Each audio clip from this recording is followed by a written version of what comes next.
Welcome once again to beautiful uptown Burbank. Harmontown is now in session.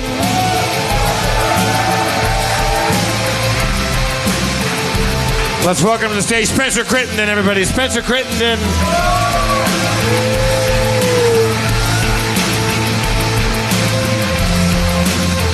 Steve Levy bringing me a cocktail. He'll be back. The mayor of Harmontown. You know him, you love him, Mr. Dan Harmon. Thank you. Thank you very much.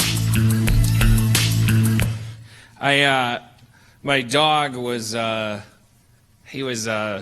the weekend, so, and it's like the dog has a dog sitter like all week. Allison, she's lovely. Which dog?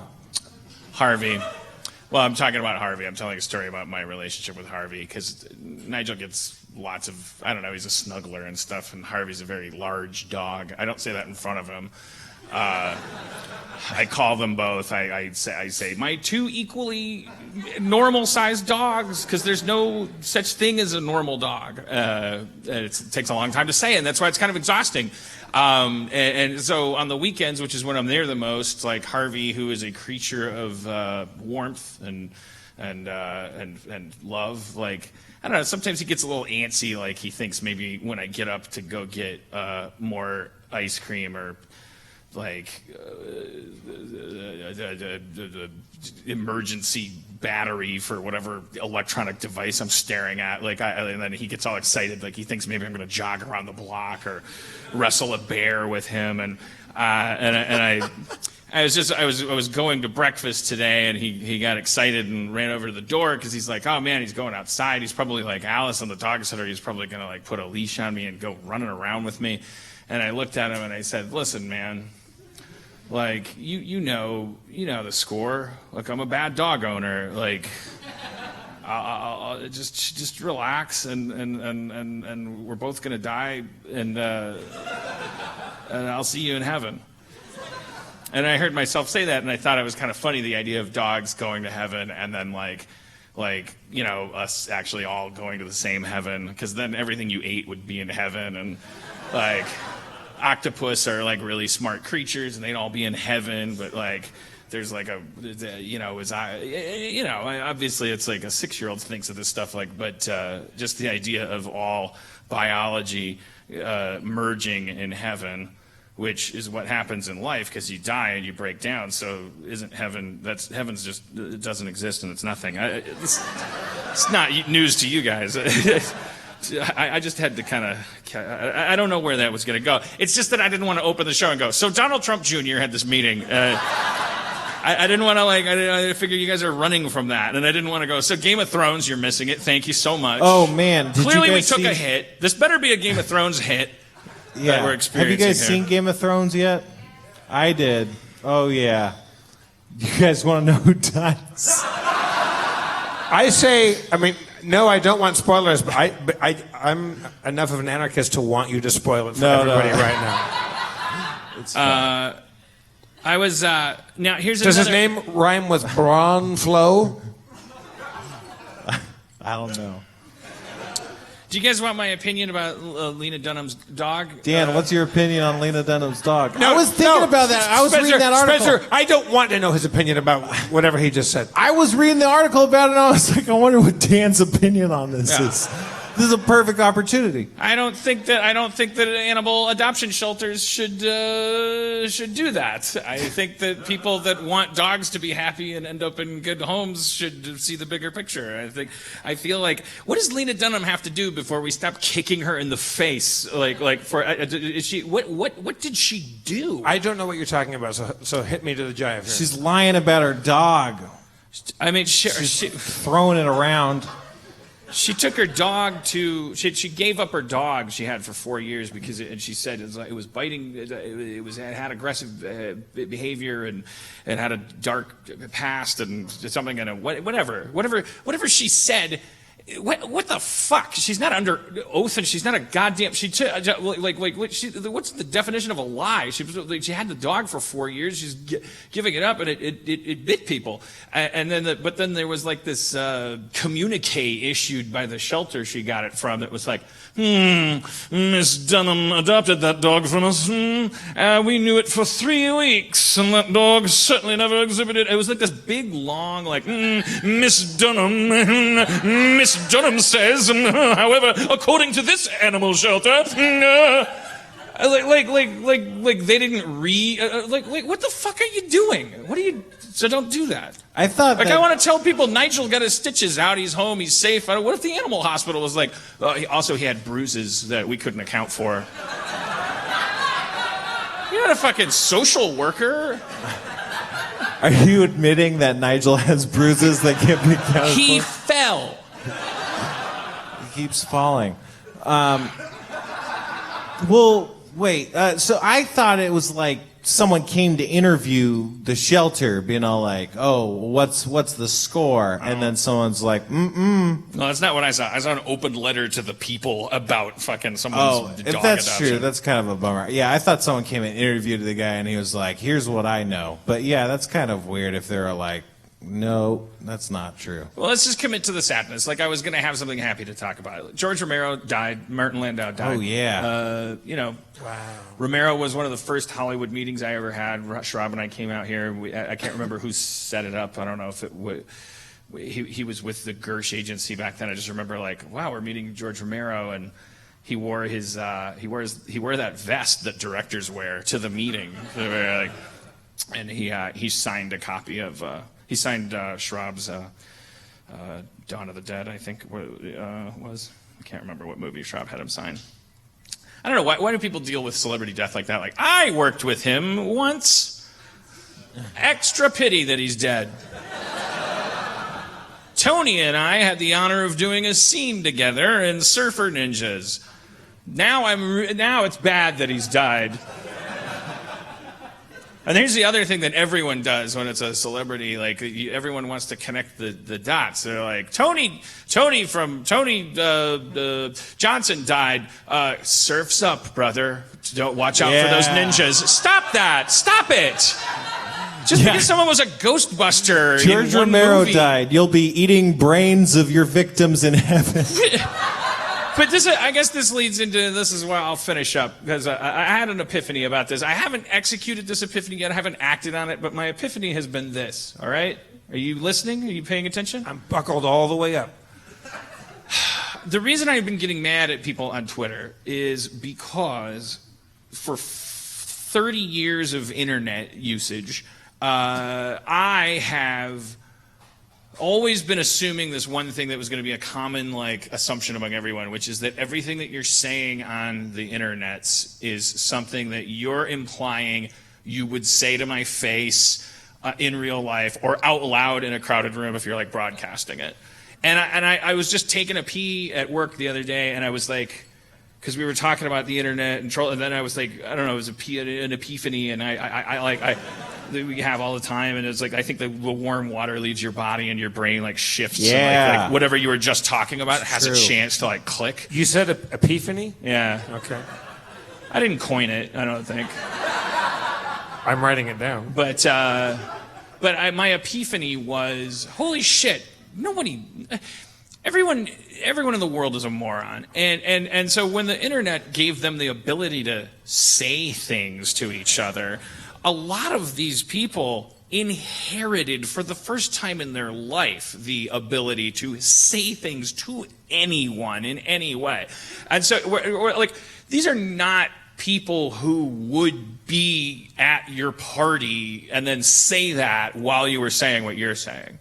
I just tweet, even when I'm in a tweet storm, I'm just doing what I do. Ask anybody that knows me. I just talk and I don't fucking stop, and I yell it at everybody, and I'm like, here's another thought about Lena Dunham's dog. But then I look at my replies and I think these are all the things that people would say while I was doing that. And it's you should be mad right away if they were gonna. They're not. You're just reading their dumb little minds. That's what you're talking to someone on the internet. That's what's happening. Is we have very low grade telepathy. You're just seeing what's going on in their little lobster brain. It's just like now they have the ability to like accidentally project it. They're typing it, and so and they're like, I'm racist, and you're like. Well, what if you heard that as a voiceover from a guy next to you in a subway? Would you, it's like it's still important to know that they're racist. That's valuable information, but I wouldn't get as mad at them. I'd like turn and go like, huh, nice. And they'd be like, what? I'm racist. And he'd be like, I can't fool me. And I'd feel like empowered and feel like a superhero. Therefore, I wouldn't get that mad at them. I had this idea, like an evil plan, like if I was an evil villain, that like you could take all the stupid things that people say online that in the 1940s just wouldn't be, online and able to be searchable by a robot. And you get all this racist stuff, and I don't know how you flag it, but you flag it as dumb racist stuff. And you collect it all, and then you use the bot to find these people's kids when they're like 13 or 11 or 12, and you just show them all this racist stuff that their parents said and all this stupid shit, and it's like, here's your fucking parents, they're fucking dipshits, don't listen to anything they say, and it'll be like a time bomb that just goes off simultaneously like 20 years in the future, and it'll be an entire generation of like kids that are like, wow, my parents are really fucking stupid, and I just didn't see their Twitter feed all this time. The society will break down. I'm charmed by the notion that people don't know their parents are full of shit. No, but you just see all 4 this. years old. It'll be great. Yeah, it would be like. I don't want to. But more importantly, like also you yourself, right? Like just anything. Like here's all the shit that you said when you were activated and like thought you were fighting something. Yeah. If my kids saw that, I'd be like, well, I can't send him to his room. That's the thing is that you're going to raise a generation of Pippi Longstockings. Like they're going to have no parents because it'll be great. But they'll be a little sad. They'll be a little sad because the bot's going to say, "Here's your parents. Everything they say is full of shit," and the kid's going to say, "They just said happy birthday." Just rattle the nests. Figure out what happened. It's just the Orphan Maker 5000 bot just floating through neighborhoods, peeking in windows, going, "Love insincere." Insincerity proven. What was the source of Pippi Longstocking's super strength? Like, why was she so? She found out her mom was racist. She found out her mom was racist. It was her spinach. She would pull up her mom's Facebook if anybody was in trouble, and she would read like, "What is this rant about Islam?" This is easily proven with a cursory Snopes visit. Someone made a Snopes is fake news sound, or did I project that onto them? I think I can assume the people that came out on Game of Thrones night are... What is that sound? They went, what else? Why else would you make that sound after I said a cursory Snopes visit? So, like, wait, what do they... They feel the same way you do. They hear the word Snopes. And they go, oh, they were kind of like breathing out. They're going like, that was fun, Dan. Thanks for sharing all that. And now they feel singled out. It also might have been...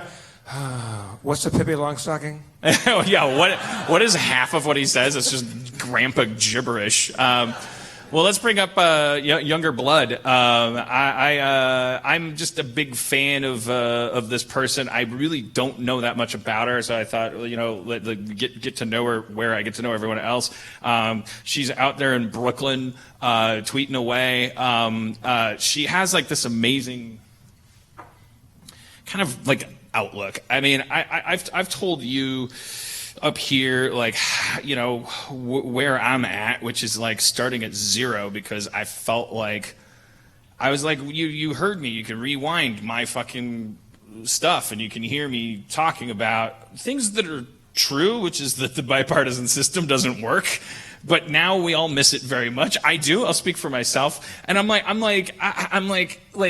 just kind of like, I got what's that sound? Why are you making that sound? It was laughter. It was somebody laughed. It's at the wrong time and it's the wrong kind.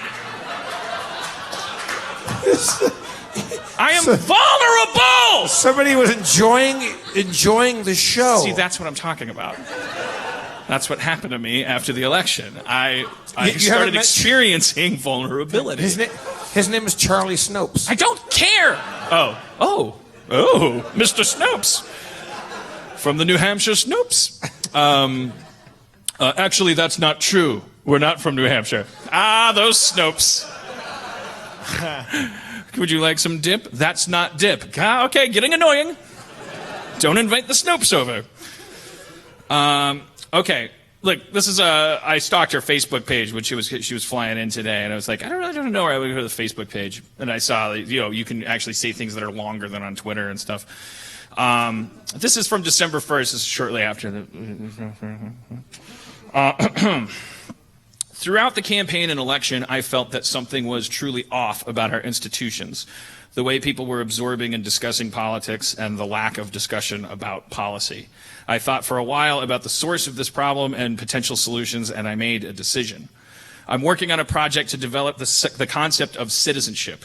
It's more than just knowing facts about the system, though I saw somewhere that only 36% of Americans can name the 3 branches of government. It's a series of habits that reinforce the ways a citizen absorbs information, participates in our system, and reacts to the decisions of those in power. It is not partisan in nature any more than the Constitution itself. It is about seeing politics at its core as identifying and solving problems. At the moment, too many see politics as a battle of dueling ideologies or degrading horrors. The concept of we the people being in charge of our own government and destiny is without faith and with few advocates. I want to rebuild that faith. We are our government. We can make decisions about our lives. We can take pride in accepting reality, even when it doesn't match our ideology. We can see how the media we consume biases our perceptions. We can fight self-serving perceptions with evidence and empathy. We can engage in identifying and solving our problems. We can engage in identifying and solving problems bigger than our individual lives, whether that is through government involvement or restraint. We can get honesty from our politicians about their plans, demand dignity and respect for the power they hold via their offices, and punish them with ouster when they fail to bring solutions. And she goes on, and I want her to go on and on up here. So let's bring to the stage Kaitlin Byrd.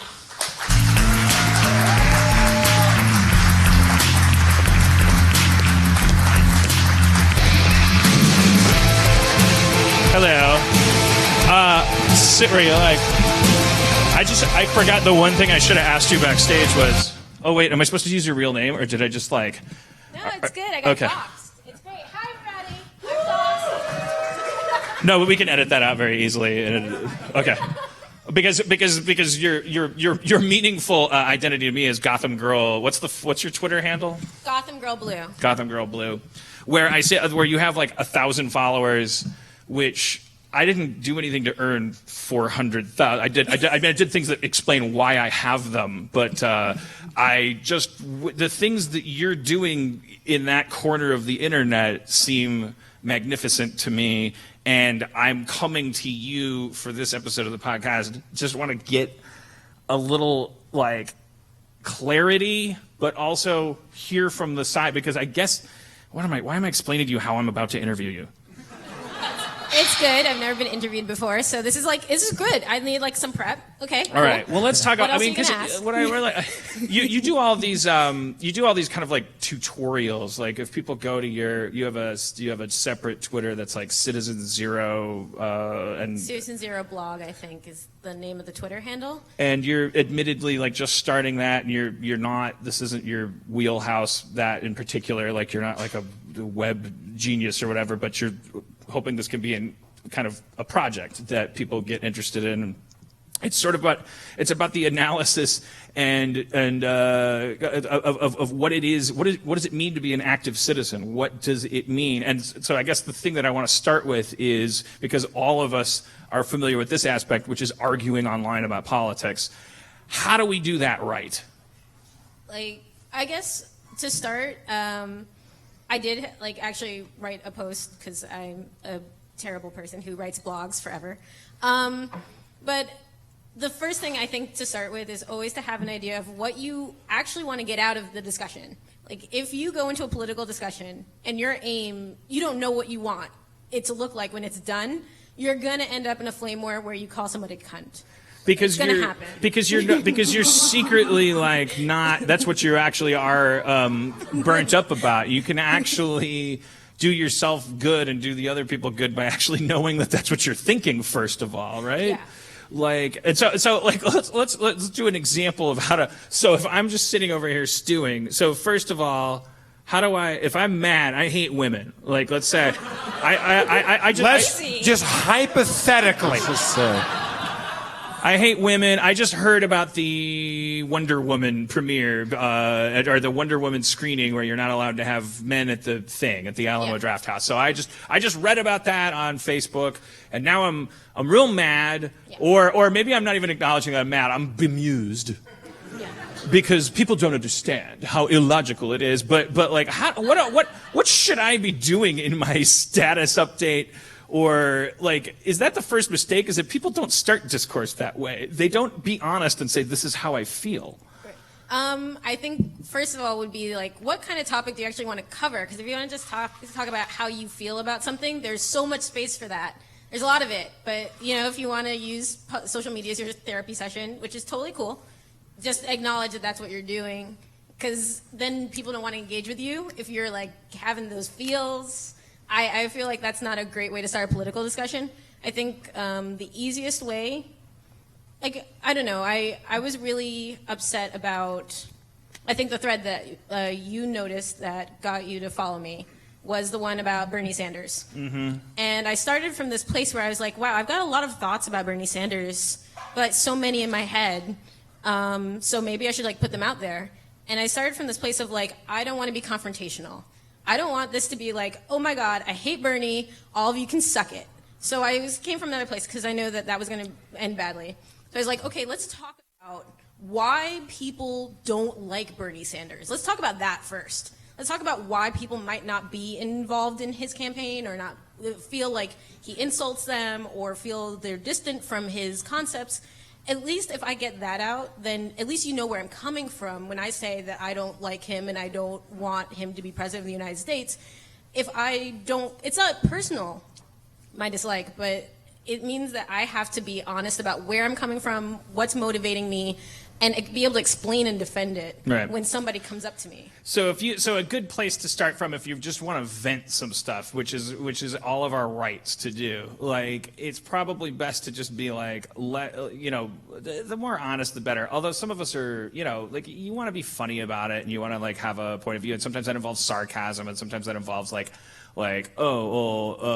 next thing that's going to happen is this, and there's not really an argument there. But let's say you were honest enough to say, here's why some people don't like the Bernie movement. Here's why some of us feel a little betrayed, even as you feel betrayed and all this stuff. And you say these things and you lay out your thoughts. Yeah.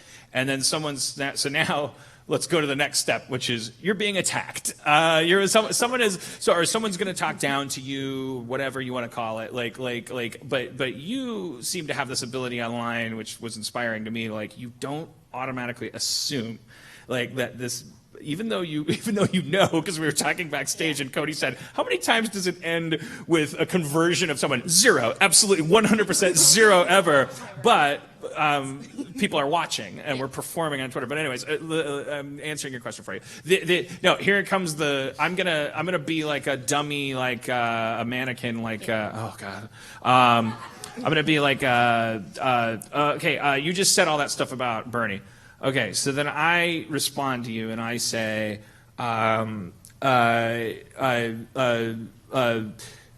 well, what makes you, because you started it with like, this is why some people, so I'm going to hit you there. And I go, okay. What makes you think you speak for the people you think you're speaking for? Why do you think you're speaking for those people?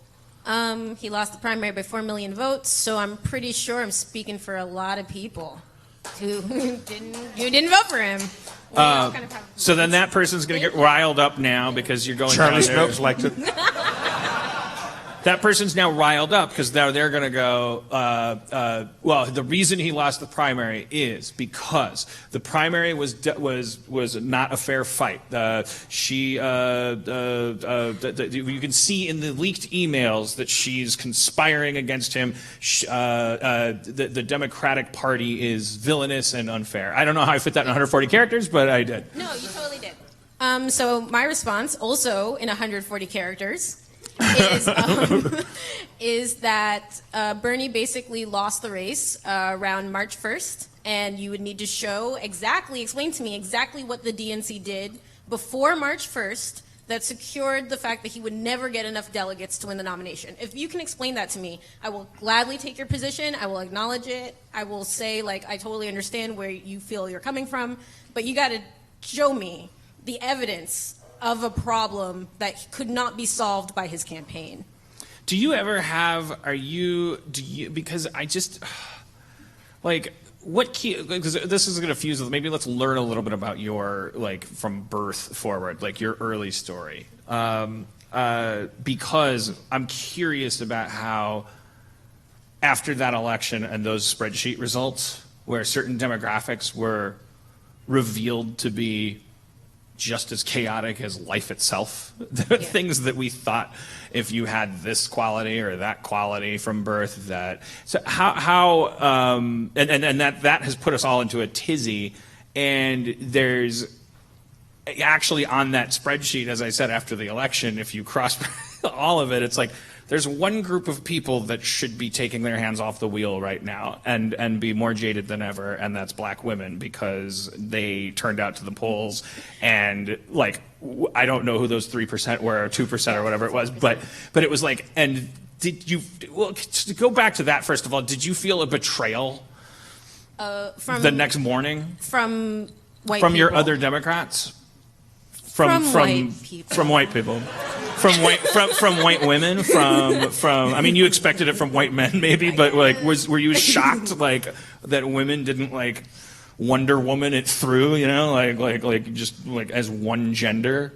I guess, yeah, no, first of all, I was kind of in a coma after the election results because I was with my best friend and we were hanging out and we were so excited, and then like I started calling Florida and I was like, oh, this is not good. This is not good. And my friend was like freaking out because she was, I mean, we're both black women, and she was freaking out, and she was like, we gonna die.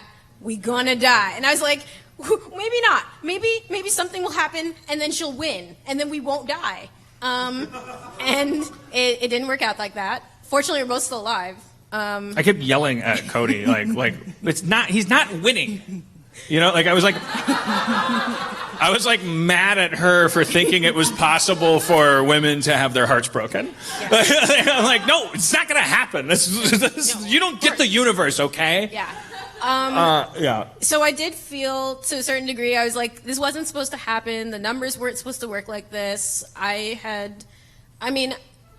grew up in local politics, so I actually did my first door-to-door petition drive at 3. This will stop any minute now. That's my car, I think. It was really mad about me talking about 3-year-olds. So, wait, take us to the moment of birth, if that's not too invasive. Well, no, it's definitely not invasive. How long was the labor? What hospital? No, are we born and bred in New York? Yeah, I was born and raised in New York. Both of my parents were like very civically minded. My mom curses too much to be an elected official, so she never really got into the negotiation of politics because she doesn't have patience. Can you do an impression of your mother cursing? No, I would die.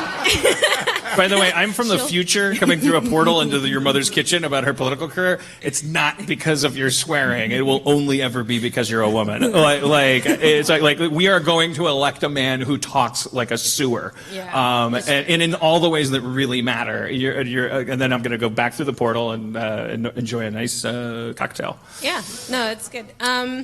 And then my dad was an actual local elected official. He actually helped preserve a local train line that was going to get torn down, and I got a chance to ride on it because he'd done all that work. And it was really cool. to kind of grow up in local politics, except that knowing all your politicians, local politicians, means that you find them really human and really petty all the time. But it was a good experience to like see what it looks like to do all the time, like petition drives and try to get people involved and all that other stuff. And then after the election, I was sitting there after having spent lots of hours yelling at my television about like, that doesn't matter.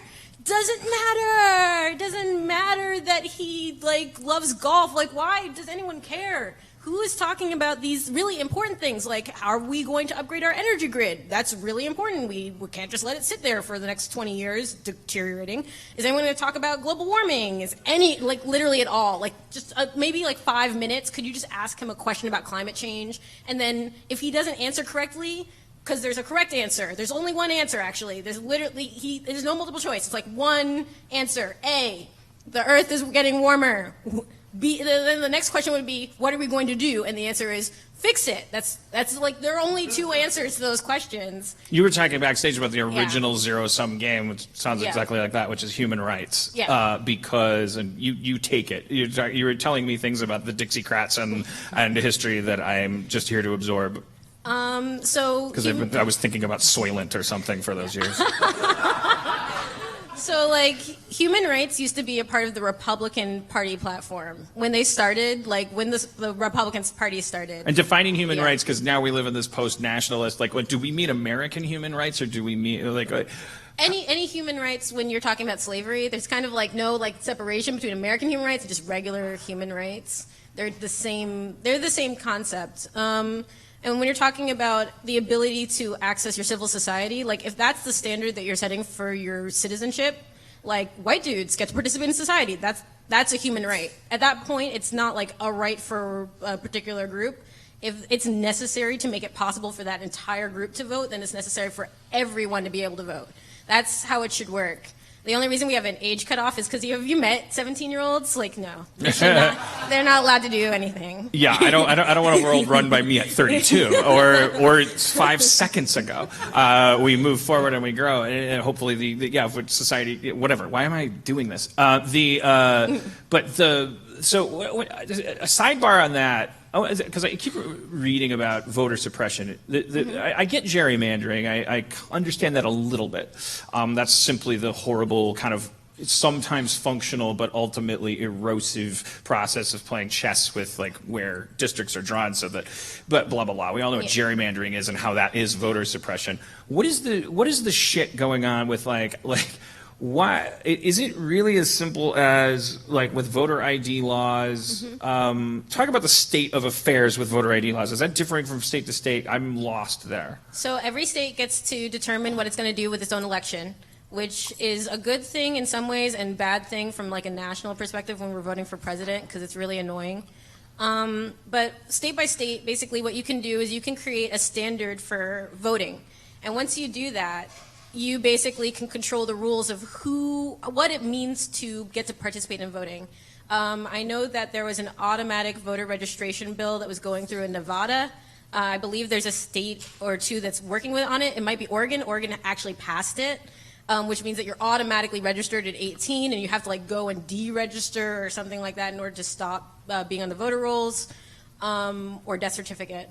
And that means that like voter suppression works this way, which is basically if you set a standard, right, that only some people can meet, even though everybody's an eligible voter, then you get to choose who filters through. And that's what they wanted. That's what voter suppression is about. You could apply a drug test, or but and how does the idea of needing an ID talk about that filter as actual manifestation? So the first thing is that they use the fact that only some forms of ID are legitimate ID. Your college ID is not a legitimate form of ID, even has your address on it. So that means college students now have to get a separate ID in the state with all their birth information, rather than just being able to use their student ID to vote. So you can register at school, at college, and vote. Actually, again, my bestie was in school in Philadelphia, and she voted out Rick Santorum, and that was like one of her great, like she's always like, I can die now, having done that. I voted out Rick Santorum. That feels so good.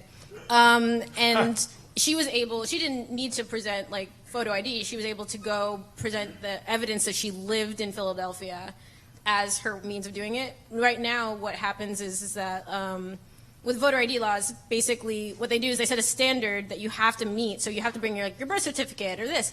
Like, how many people right now in this room can tell you, say specifically where your birth certificate is right at this moment? Not me. Anybody? How many people? 17. Okay, everybody who did not raise their hand, you can't vote. Yeah, I mean, It's like that. just adding any, it just occurred to me, adding any hoops, Yeah. even if they're seemingly not like, they're not like, hey, if you are a fan of the Patriots, you need to, it's like the filter only needs to be a filter in order to slow down poor people, young people, people that are working a lot. It's like any extra steps. The harder you make it to vote, the more. I think that's essentially. It occurs to me we're down a fucking branch that I took you down because voting is a human right. Yeah.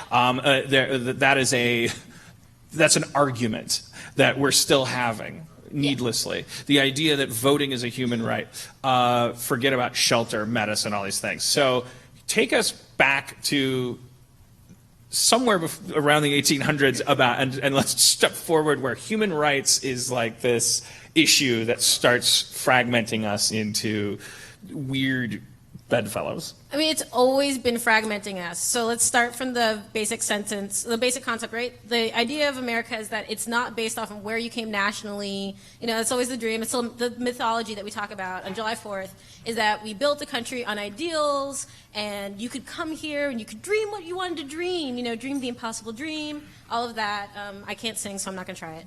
But the point is that you can, there's this notion that we were built differently, and we had explicitly human rights as part of our declaration. They talk about tyranny and bloodshed and controlling us, and we deserve the right. We are endowed by our creator, whoever that is. And, come on, they said it right up there. We're endowed with our creator with certain inalienable rights, and among these is the right, all those happy rights that they talk about. And that you come out of a womb, or even ostensibly that Constitution holds up to us being test tube babies. Sorry to cut you off, but I saw a sci-fi angle here. You're coming into this world one way or the other, but the Constitution is this document. They sat down and they said, let's form this labor union of a country, this hotel lobby of a country that says, no matter what happens, no matter what anyone would try to use as an excuse, that the idea is that everyone in this country, you as soon as you draw your first waking breath, you have these rights. They are not given to you. I know I sound like a sixth grade teacher, but I was just like, we have forgotten that in our bones, right? And well early on. So continue. Yeah. So except for slaves, the rule was except everybody. For women. I mean, everybody who's a white dude has inalienable rights, but I don't know about the rest of you. Maybe white women. I don't know. We're working it out. Well, Black we're kind of people masters of definitely the unspoken exception. We didn't. But if we had to write, it goes back to that thing of if you had to declare, if you were passionate at the framing of the Constitution, you would have to write it in. And go look, black people, let's write about them for a while, and you'd have to do it. But you don't have to do that when you can just say all people are created equal, and I'll find out what I mean by that later. But for now, I mean Phil and his cousin Tony. Anyways, sorry. It's these negative spaces that we're now coming to bear on, and that's why there's amendments, and that's because we by the way, we fucking mean this. Please continue. So then, leaving people out of that discussion of human rights eventually fractured the country in two, because one group was like, nah, they definitely don't have human rights, and the other group was like, maybe they do. Just a little bit, just maybe a handful of human rights. They're not equal to us, but they seem to be human.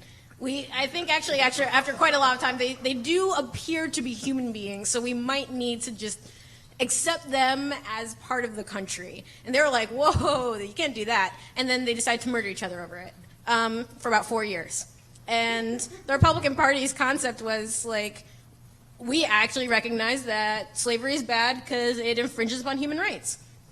And they held up that end of the bargain until basically shortly after until 1964, Republicans held on pretty well. And the only thing that cracked the black vote away from them was the New Deal policies, because they were like, wow, you screwed up real bad. Like, we have no money. We might not be able to vote for you again, actually. This guy, FDR, might have some solutions for us. And we're okay with splitting away from you. And you saw the black vote start to diverge and split into two pieces. But the reason it didn't go fully Democratic under FDR was because they had the Dixiecrat coalition, the same people at the founding who were like, no, we got to keep slaves. And the same people in 1865 who were like, no, we have to kill Lincoln and continue trying to impose slavery. And the people who terrorized black people in the years between of Jim Crow, those people were the same people who've been arguing this entire time, like, no, human rights are not actually fundamental to this republic. They're not. They're only for some people. And we're seeing that play out now. Yeah. These words that up to 6 months ago are just grown-up words to me and continue to. I don't care about fucking Medicaid, healthcare, all this shit. These words, they're more boring than a Central American country's president's last name. I'm like, this doesn't have anything to do with me. Medicaid, Medicare, all this stuff. But it's like, then you peel back the layers and you're like, Jesus fucking Christ, you just think that cancer is punishable by more death if you're poor than if you're rich, which is fucking insane if you wrote it in the crawl of a sci-fi movie and said the people are divided between people that think that if you have a random thing happen to you while you are on American soil, an American citizen, if you have sickness, which is just a part of life, we believe that then your life should just be shortened by your poverty. And no one is having that. I mean, now everyone's having that conversation, but we're still not just watching Paul Ryan struggle through that PowerPoint that he made with like crayons, where he's like, he thought he was going to blow our minds. I think because his mind had just recently been blown. He was like, let me break this down. Like, I don't know if you guys get it, but basically what people are suggesting is that, look at all these sick people. Do you know what happens when you get sick? You can't make money. So they're like the poorest people in the world and the sickest. This is a problem that solves itself. And that's what he was yelling at us. And everyone was like, what the fuck don't you understand about every step of society that all of us have ever learned since our mommy sat us down and said, your roommate needs the rent check. I'll bail you out this time, but get your shit together, or you have to move back home, and I make fun of you. Like every college kid gets it. Everyone, but how do you? I don't know what my question is. But I just like, I mean, like. So where do you stand? This is an interesting segue into this. So I'm getting the impression then that you're probably not one to. Where are you in all this, like, this treason Russia, like soap opera? I'm guessing your answer is to the extent that there's evidence and rule of law. Let's proceed forward, but let's not let it distract us from the occasional law being pushed forward. Or it's the most important thing that's ever happened in American democracy. I knew it. Because a hostile foreign actor totally went into our most sacred institution and fucked it all up. Am I allowed to say that? Oh yeah. Okay, cool. Because I mean, like, if you want to talk, there's like the metaphor, right, of the body politic, and people use that all the time. Like, imagine voting as being your spine. Like, someone just went in and fucked with your spine. You wouldn't be like, we're cool. We'll just chill. Like, you'd be like, no, that really fucked up my I think people whole are life. distracted. My perception is that people are distracted first and foremost by this victory parade they're having, which is not happy at all, which is called "We Won, Get Over It," and that they perceive that they don't even get to start going down the block before people are like pouring weird. They think that people are cheating by going like Russia, Russia, Russia, and I think that the biggest thing that they don't understand, the people that are still bothering to like go, come on, get over it, where's the evidence, I'm tired of hearing this, is that they think that at the end of this whole process, Hillary Clinton gets to become president because they cheated. Like, you know, like they were going to find out that She should. Putin popped the hood on a voting machine and like put extra votes in there. No, but here's the thing about that is that like if you were to cheat in like a local election and they found out, they would just nullify the election and your opponent would win. That's how it works. There's no like complicated thing there. But it depends on your def. But my impression is that what we're debating with them, because it seems like to the extent, maybe Spencer, you can jump in here. You have a beard. But it seems like we've long since kind of dropped, like, maybe we'll find out more, but right now we're sort of like not worried about the results of the election. We saw them. They bummed us out and were surprising, but at the same time, like, it's fine, and is the result of this constant effort on the part of a foreign, hostile, former superpower, the most dangerous psychological post-internet fucking threat you could have. That what we've learned about Russia is that that's how they handle their satellite states. That's how they've just been like, they have troll farms. All that shit is real. And that doesn't mean that if we prove collusion, someone else gets to be president, except for the fact that you can't be president from prison. I think the people that are still hanging on are really like even dumber than me about politics and are thinking, stop trying to act like this election's not going to stick. And I'm like, it's stuck. Now he goes to prison. What happened? I mean, prison. That's really hard to do. Impeachment. Yeah, it's really hard. We've never put a president in prison. Another thing is that I like to think about this. Like, it's kind of scary. Don't freak out, everybody. But like, we're kind of in the place right now that we were before the Civil War, where like there's no real chance to like. The only thing that fixed the Civil War was the 13th, 14th, and 15th Amendments to the Constitution. Like, there was never any, like, hey, I don't know, can we just sit down and talk about whether or not it's okay to leave the United States over slavery? Can we just, let's just sit down, have a conference, and we'll talk it out. Like, we need to build a process, and it's going to be, like, the craziest thing we've ever done, is to build a process to deal with the reality that an election was stolen at this level. Yes. And if we don't figure that process out, What did I say to you? During the opening monologue. I'm sorry, I like him. He's so passionate. Sorry, why did I operate in tandem with this guy to Kaitlin, derail you? So you're a writer, you're a blogger, you're an activist. Like, how are you going to help save the world? Like, you got to help us. And like, what's the next steps that we have to do? Because, by the way, in case you can't tell, my solution is fly her out, let her talk, and then I'll just worship her, vote for you, then my problems are solved. Anything, can I get back to Mario Kart? That is what everyone's dealing with, is both inside them and with any people that they choose to talk to, is like, man, we all, like, it was working, like. So I wake up every day, I think like a lot of people do, with with this kind of dopamine drip of, oh, we got him. Donald Trump Jr. is doing this thing, we did it. Like they're all going to jail. They're not fucking going to jail. They're not going away. It took 6 years for Nixon. He won 2 elections by a landslide, and then had to find his own shame at the end of that story. Still, and that cascaded from your grandma and uncle and people at Thanksgiving not having Facebook to bolster them every morning with more amphetaminic fucking rage. But in fact, they had to come around to. I think Nixon's a dick. I'm sick of it. Sorry, I told you you're a lesbian. Dan, that's a hard line to take. Nixon's a dick? You know what? He's tricky too.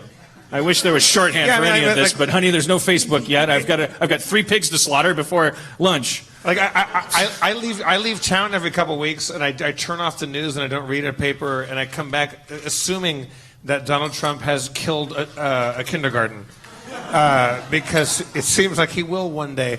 And they're always in trouble. There's always some bullshit in the news cycle, and then nothing happens.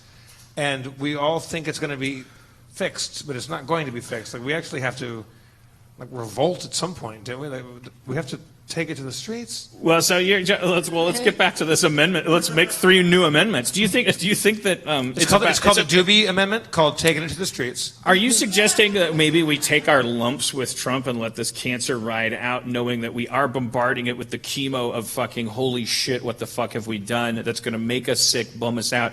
But that if that stops the cancer of fascism, that the thing we need to do is beat this metaphor dead. Take on the dietary and environmental changes of. Are you talking about election protection amendments, like things that actually federalize and centralize the election process and make it hack-proof? Because I felt like the hacking was cultural in this case. It was like Russia taking advantage of the fact that we're all like. Yeah. So what do you think? What do we need to change? If you're not thinking about impeachment or arrest. I'm definitely thinking about both impeachment and arrest, but we've never had a significant portion of our line of succession all removed simultaneously. And of course, let's be honest, if he stole an election, he's not legitimately president. If he stole an election, Mike Pence is not legitimately vice president. We don't have any idea what's going on with Paul Ryan, but I strongly believe that he probably had some idea, since he used the hacked DCC emails against House candidates, which means that he either didn't know he was using stolen information from Russia, or he knew and just didn't care. I think Paul Ryan stole our hearts. That dreamboat. He's dreamy. So dreamy. That lizard face.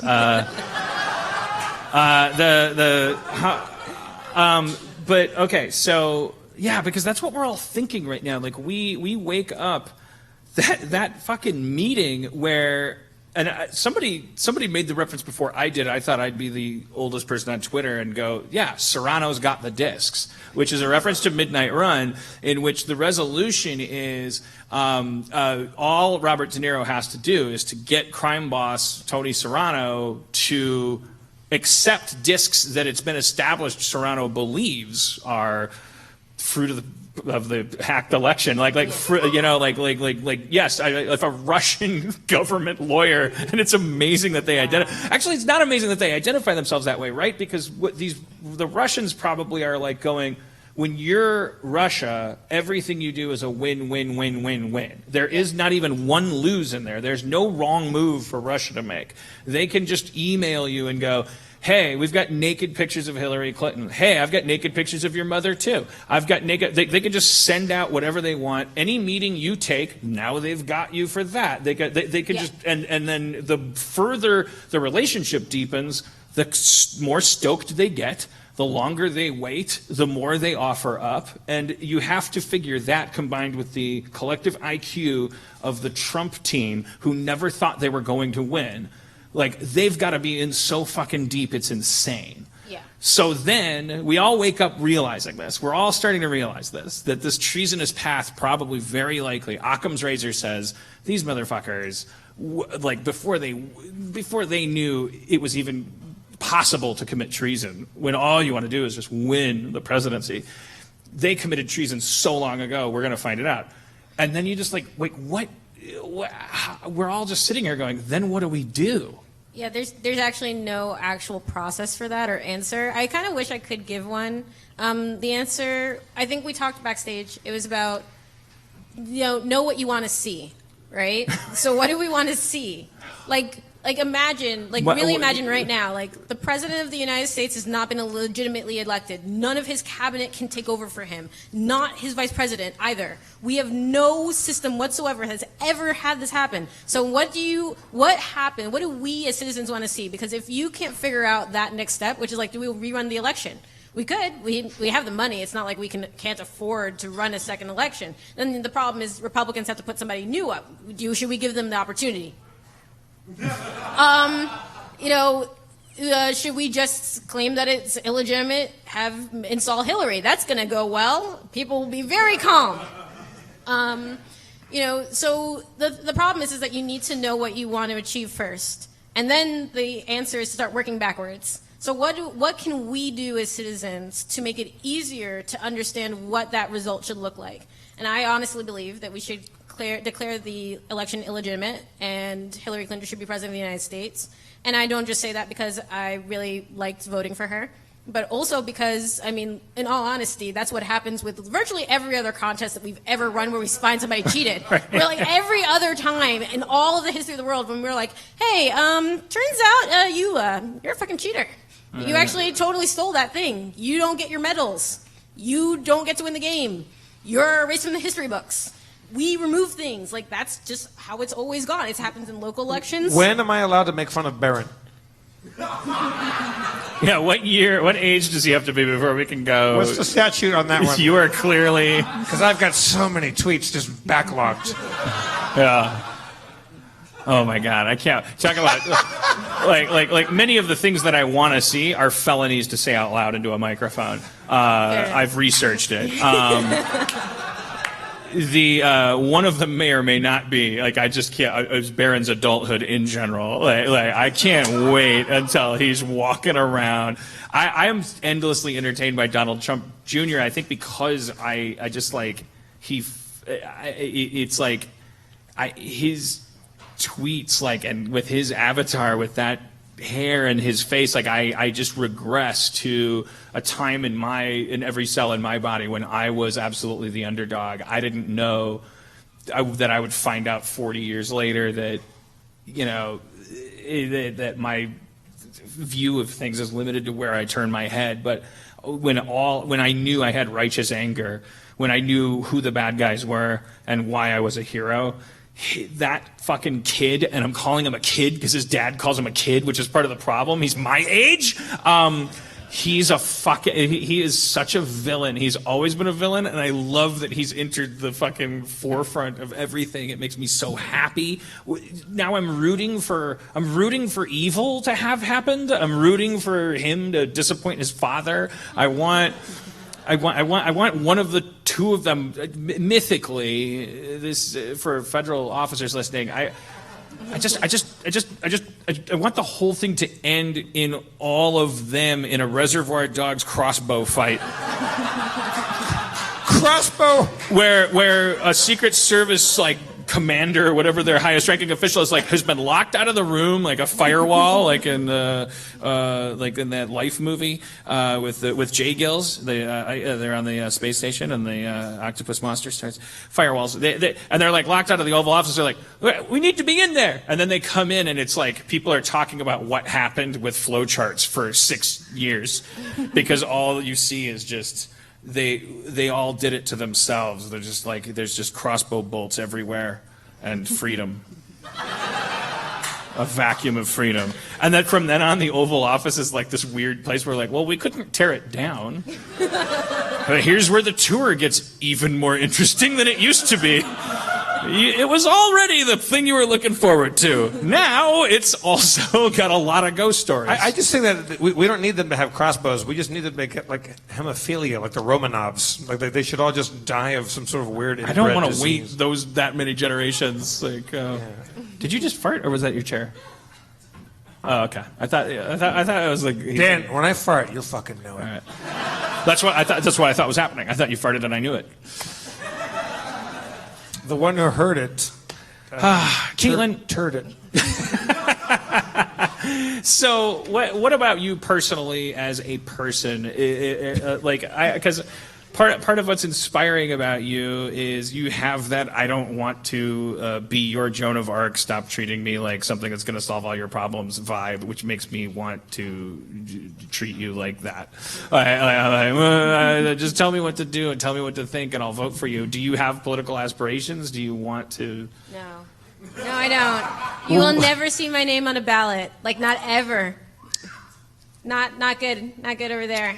So what is it? But does that to say that like there's sideways like your Citizen Zero blog like why be a politician if we are the people like yeah okay. Well, first things first is that I am not polite enough to be an elected. Like I have a really high standard for elected officials, and especially when you grow up with them, you see like a lot of their foibles, but also a lot of I'm going to be really nice to my local politicians. A lot of kindness, a lot of patience. There are people who are going to ask you some of the stupidest shit you've ever heard in your life, and you're going to have to be like, yes, I understand your issue.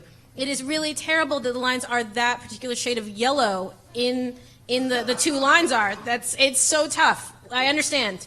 I will definitely take that up at the next council meeting. I will absolutely do it. They walk off and you're like, what was that? You know, and you just do that to your local people, and you're just looking at them like your staff and like, did that really just happen? Did someone just come to yell at me about the shade of yellow on our streets? Okay, cool. I just want to know that happened. And then you go back to doing like real hard work. And I don't have any patience for that. I would just be that person like, did you come to me with that? That's my time. I only have so much time alive, and you chose to spend 5 minutes talking to me about that. That's not okay. And there are people that would enjoy that job and would feel overpaid in the standard salary. And correct me if you think I'm wrong, but like it seems to me that our class of politicians from top to bottom has become an inversion of that demographic. Like we all went to high school with people that we remember and go like, you know, that person should have been an alderman. That person should have been president. Because actually they would enjoy civil service. They would enjoy like the drudgery of it. They like to be fair. They don't blow their stack when they talk to idiots.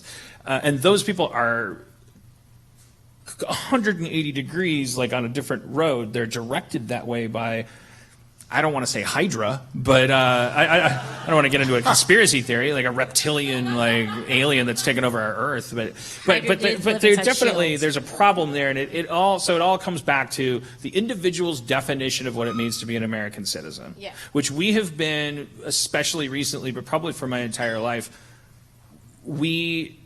We feel like we got born here, and then there's this immigration thing and the whole like melting pot thing, and we learned that in high school and Schoolhouse Rock videos. And the idea of gaining citizenship and that meaning like you just have like a card that says you can participate, and but like what it actually means to be the citizen of a democratic republic, and so I don't want to put you on the spot as much as I want to gain some clarity in my life. What do I do differently? We have people up here, and I ask all the time. So what do I do? We've all heard. You got to call your so and so. You got to do this and that. I don't. Yes, it should be work, and we should want to figure it out. But is there a way to like get a better map of it? Like, how much of my day is given over to being a citizen if I'm an active participant in that role? Well, I would say, first thing that I want to say is that I'm hoping to build a system. If you guys go to citizenzeroproject.org or .com, I own both. It's just good. It's good for brand. So if you go there, I actually have a project that I'm working on, which would be an online web portal. I really want to build this, where basically people could log in and find out like all the things that their elected officials have been doing, and you get updates like every week, every 2 weeks, or every month, depending on when you wanted to see it. And you'd be able to like build a report card, so it would like summarize a lot of the stuff that you do and don't agree with your elected officials about. And that way you wouldn't actually have to do all that legwork by yourself, because that sucks. Like, it really does, and I do it, and I spend way too much time doing it, and it's really exhausting. On the basic citizenship scale and, like, the national scale, I should say that you should probably be on top of you should have, like, one issue you really care about, at least one. It doesn't have to be, like, very fancy or anything like that. You just be like, wow, those stagnant pools of water are totally going to attract mosquitoes. That's gross. If you're aware of something like that in your neighborhood, I know it's really small and stupid, but, like, that's a thing. Be care about that thing, and then. But what if you want to be a nice person? So I have a stagnant pool of mosquitoes in my. I see it. It's 2 blocks away. Now I'm going to definitely the person in me that's both nice and that wants to just get back to Mario Kart. Yeah. That's a dangerous combination of agreement, because both of them say, don't, because you're going to call a congressperson about stagnant pools of mosquitoes, and you're going to be an idiot, and someone's going to answer that. You're going to feel dumb and disempowered all day. You're going to get on a phone tree and all this stuff. There's a first step there that's like, I don't know who to call. Is it to an alderman, an ombudsman? Comptroller. Is there like that's why I said I don't want to put you on the spot, because I don't want to make I don't want to make humanity's tendency to be a robotic coward your fault and problem to solve. But the closer we could get to like, actually, here's how you do a layup or whatever, so that if you want to expand on it and make your own style, that's great. But I've only speaking for myself, that's how I feel about it. Is being in gym class and the coach says, it's great, it's a layup. It's like the most common thing in basketball. You just do this and do that, and then you go like that. And I'm like, I don't know what the fuck you're talking about. Slow down. What foot goes where first? Put cutouts on the floor. If you really care about me, ever caring about this sport, you'll like come in my bedroom window the way video games do and say, just push this button. And like, or do we say, stop catering to that and fuck you if you can't be a man? I would say that the easiest thing to do is just find, as I said, find an issue. A lot of it's easy when it's like Stagnant national. mosquito water. Stagnant mosquito water, or you can choose something at a national level. Climate change is a big one. Net neutrality. Net neutrality. So I know I call my congressperson and I go, hi, my name is so-and-so, but you know, I'm concerned about net neutrality. Don't start with the call to your congressperson unless you know what you're going to say before you pick up the phone. In all honesty, that's why you feel disempowered all day, is because you started out and you were like, I feel really strongly. Right. And then you get on the phone with a representative, like a person, and they're like, so why? And you're like, because feelings. I have so many feelings. Because I watched John Oliver last night. Because I watched John Oliver. Well, if you watch John Oliver, then you kind of know what to say. What about the people? What about the people that feel like? I'm doing this. There's got to be people who are more scared than I am of getting on the phone and having who answers and what do you like. You say like know what you want, but you grew up around politics. Like it's possible you see more of the fishbowl than I do. I would actually start like much smaller, which is instead of trying to make the action go outside of yourself, just figure out like literally spend some time. I would say like an hour a week, maybe an hour or two. Just sitting around and being like, okay, what is about this issue? Like, who's talked about it? Who's an expert in this issue that I care about? You care about net neutrality, you should be reading up on as much stuff about where it comes from, what the term means. You should at least know the basics of that term, and it really just takes that's just like an hour a week. And then when you're ready, you can take a whole month if you want to, a whole 4 hours. And then once you've looked at something for 4 hours, then you can say, like, do I want to call my congressman over this? Like, first of all, you'll learn just by checking up on that issue for 4 hours. Like, okay, this is who's responsible. Like, you'll learn, like, okay, we need to talk to federal people, because you'll see in their research, you'll be like, whoa, this is a federal issue. It's definitely not something for my state legislator. Then you might check on something like climate change and find out, well, we're in California. It's going to be your state.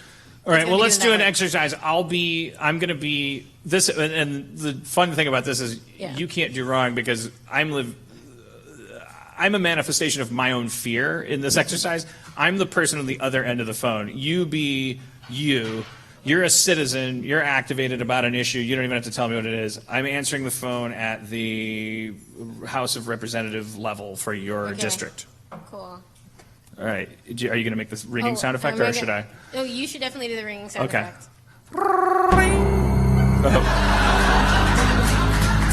Okay.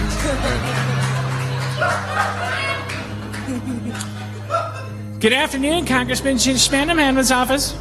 Hi, I'm Kaitlin. I'm really interested in our roads and bridges. Okay, do you have an appointment to speak? An appointment to speak? I'm a citizen of the United States. I don't need an appointment to speak to my congressman. Normal speaking hours are from 3 to 5 every Tuesday, except Wednesday, except every third of the fourth is Tuesday or Thursday. I would say that my First Amendment right is open anytime, 24/7. Yeah, First Amendment meeting is okay, bye. Thanks for calling. Okay, cool. So that doesn't happen, right? That's my fear. That is for my first fear. This is a healthy exercise. Like, that doesn't happen. It doesn't happen. No. Because it happens when I need my teeth fixed, and it happens like... I don't know, or maybe it just only happens in my fucking head, like when I need my driver's license renewed. But that that doesn't happen. No, it does not happen. You don't need to worry about your congressman's office blowing you off, because that's in general when they are discourteous on the phone, they find out that person was actually really important, and now they've got like a donor who's going to be like, hey, my sister called up and you treated her horribly, and then all of a sudden it's like, oh, I just lost $1 million. Thank you. Right. That's what happens actually in now. Kaitlin, can you guys reverse roles, and Dan, you call her up and well, you show us take us at least that far, and then we can move forward from there. So I'll do what you did. Okay. I think, but I'll probably offend you by trying. Okay, so I get a cool that means sound you have to effect? do the No. ring sound. Okay. But you get yeah. Okay. Ring. Ring. Oh, wait, I should already be on the phone. Hey, you called her. Yeah. Hi, this is the Congressman blah blah blah's office. How can I help you? Yes, I'm very concerned. Fuck. Hold on a second. I forgot what I was concerned about. You're not. I forgot what you were concerned about. Were you concerned about net neutrality? I was concerned about roads and bridges. Oh, roads and bridges. Okay. Yeah. Sorry. I forgot. Hi, this is. Hi, I'm concerned about roads and bridges. Okay, that's great. What specific road or bridge were you worried about? I mean, we take care of federal bridges and stuff. Well, all I know is. All I know is that I drive over the 3rd Street Bridge every day, and it seems to be getting worse and worse. I've been taking that route for 30 years, and I keep reading these things in the paper about funding and stuff, and I just feel like there's so many potholes, and it feels like the bridge. I just and I see other things about infrastructure in other parts of the country. I don't want to be one of those cities where people don't say, hey, I want my bridge traversable. So I called. Yeah, we don't want a situation like Minnesota, because we're so much better than that. Yeah, fuck this fucking pieces of shit. So let me take I can't believe you knew you just could tell from my voice that I would bite on the anti-Minnesotan. Yeah, I totally did. And so what I'm going to do is I'm going to take down your concern. I'm going to route it to the appropriate offices. I'm going to talk to our legislative aide on infrastructure. Okay, but is this like the runaround? What are you doing to me here? This is, I don't know what, this is me. Can I call back later and every time I have a bridge concern? If I call back every day, time. Like, so do I have to change my voice to be taken seriously, and if I continue to be concerned about the bridge every time you answer the phone, will you eventually file a restraining order against me? I don't believe that members of Congress can file restraining orders against. Are you a member of Congress? Well, not me specifically. Are you going to call me every day? Aren't you going to be working there for a while? I mean, like, we rotate. Like, it's not just me on the phone. What's your if name? You want to hang out with me specifically. Sorry, what's your name? Sandy. Sandy, I'm Dan. I'm Kaitlin. Sorry, no. I live in Brooklyn by the 3rd Street Bridge. Okay, cool. I don't have to tell you that. No, that's really great. So I do have to take down the concern because it's a big one. It's a big thing to get going. It's a so big I bridge. can't just do it by myself. Okay. And I'm not giving you a runaround. Okay. I want to make sure that the concern is noticed, logged, and we know when it came in, and then we can talk about, because we're having a meeting next week about the bridge. Wait, you're having a meeting? Yeah, we're going to be doing a town meeting. Shit, about the Martha. bridge. Yeah. Where's the notepad? Dan, are you pretending to be Kaitlin again and bothering your congressman? I gotta write down a meeting. I pay your rent. Get me a notepad. Motherfucker. So there's a meeting. I like to. I want a divorce. Excuse me for a second. Phone down, but then you just hear fucked up shit. Yeah. Fucked up shit. I'm not gonna do it because it'll be trivializing, but I'm just saying, like, as a writer, I'm saying, like, you hear fucked up shit. Like you hear, like, the dog's barking, and then you hear, like, somebody, like, whimpering, and, like, they're like thuds. Yeah. Okay. Okay. Hey. So tell me more about this meeting. I want to be involved in democracy. Where am I going? Why am I doing that? Why am I doing that? I mean, I'm gonna hang up. I'm gonna hang up and become myself again. This isn't fair to anyone. Call the police. No, shut up. Call the police. Shut up.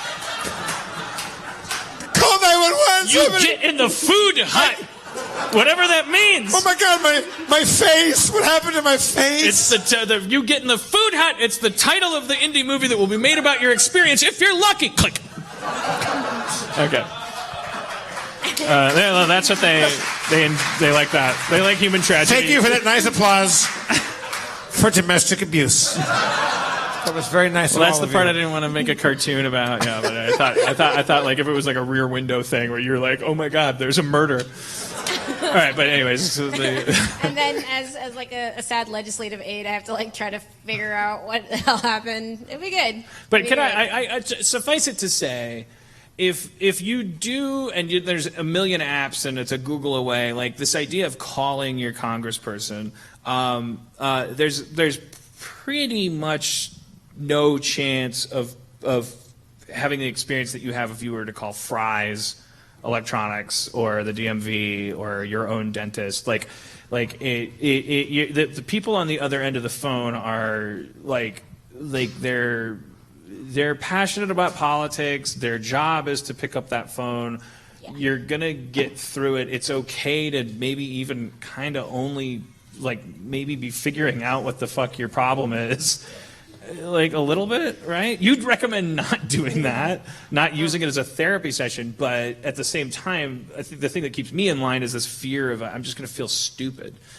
I mean, again, I think, well, first of all, you got to get through to the line because a lot of the times, like, especially on a big legislative vote, they're getting calls from like a billion calls at once. So like the line might get jammed, in which case then you can just quietly experience existential fear while you're on the hold line. But it is kind of comforting though if something happens that you're watching CNN and your internet thing and you're like, I'm alarmed about this, and you pick up the phone and it's busy. Yeah. You kind of draw comfort from that, right? Like when there's a blackout or like the internet's out and like you call Time Warner and it's like, your call will be answered in 17,000 hours. And then there's like an edit in there. If you're calling about the fucking internet outage, we're dealing with it. That would be nice. I mean, that is totally comforting because it does mean that a lot of other people have the exact same idea that you did. When that's always nice to know that. I mean, I think one of the reasons politics is so hard is because we all feel like a little bit like an island. And you're like, oh, I'm having all these thoughts, or I'm having feelings about politics, and I want to get involved. And it's like, it feels like it's super intimidating. Like, it's so hard to do that first thing. And you don't want to go to the meeting, and you're afraid that you'll be stupid. And, like, the truth is that we're all stupid. I'm stupid. Like, I got called an activist. I'm not. I'm, like, crazy lazy. It's unbelievable how lazy I am. I just sit around, and I write things, and I have ideas. But I haven't been to, like, one of a political club meeting now in like a year because I'm like the laziest person. And I was during the campaign and I did some phone banking, but I did it like the laziest way possible from my cell phone using the site because like Hillary created a site and you could just randomly phone call people from like all these different calls. And I was like, this is perfect for me. I'm the laziest person in the world. I worked the floor below her campaign office. I literally landed. I literally did not go inside of it. So you're saying months. If you'd worked a little harder, Hillary would be in office, right? Yeah, no. That's my fault. We landed at LAX in the middle of the LAX, like when the travel ban went up, and we like landed there. Came out of first class. We had our luggage. Jeff had his suit over his shoulder, and we were like, "Oh, looks like a protest." And we hung out there. And then for the next 3 weeks, I wouldn't shut up about our responsibilities, and then I bought a gun. Because I was just like, everything's changing. I want to shoot it for changing.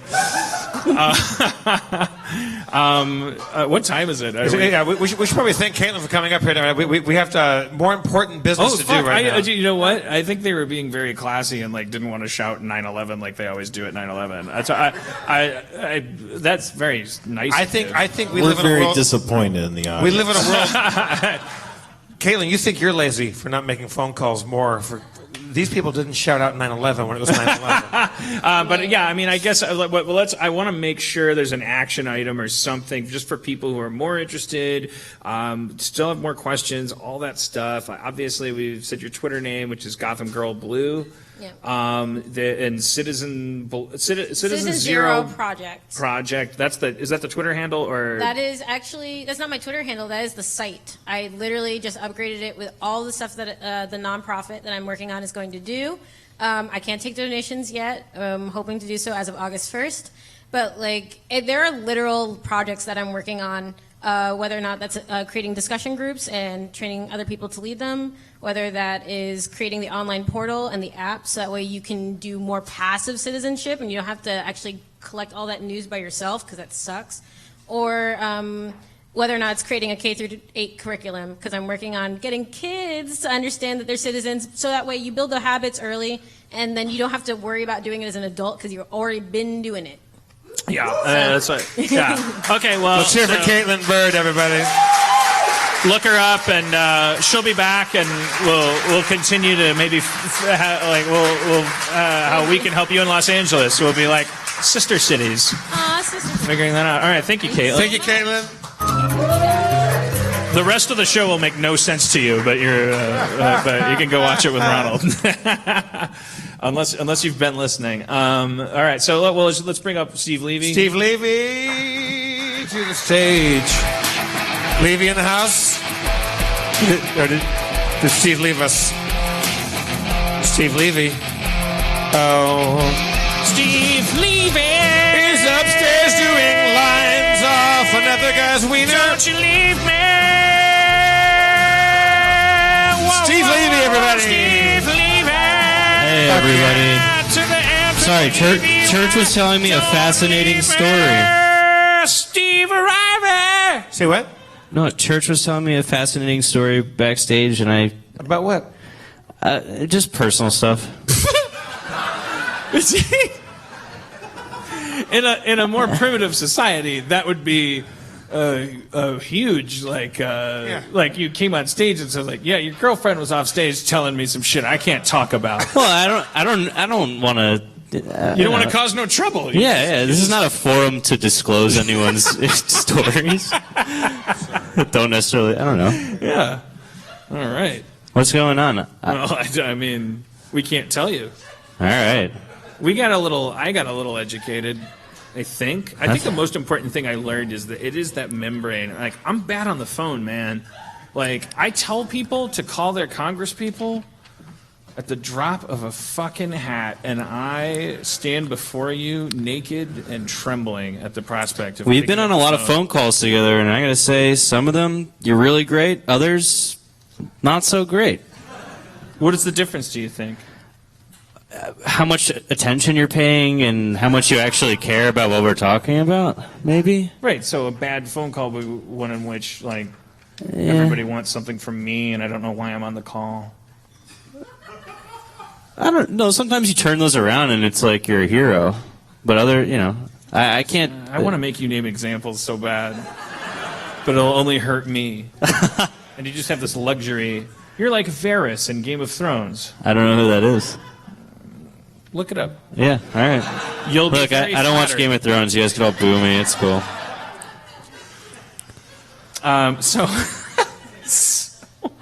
So for those of you just joining us tonight, we now play a game called Pathfinder, which is kind of like Dungeons & Dragons. Whoa, laptop.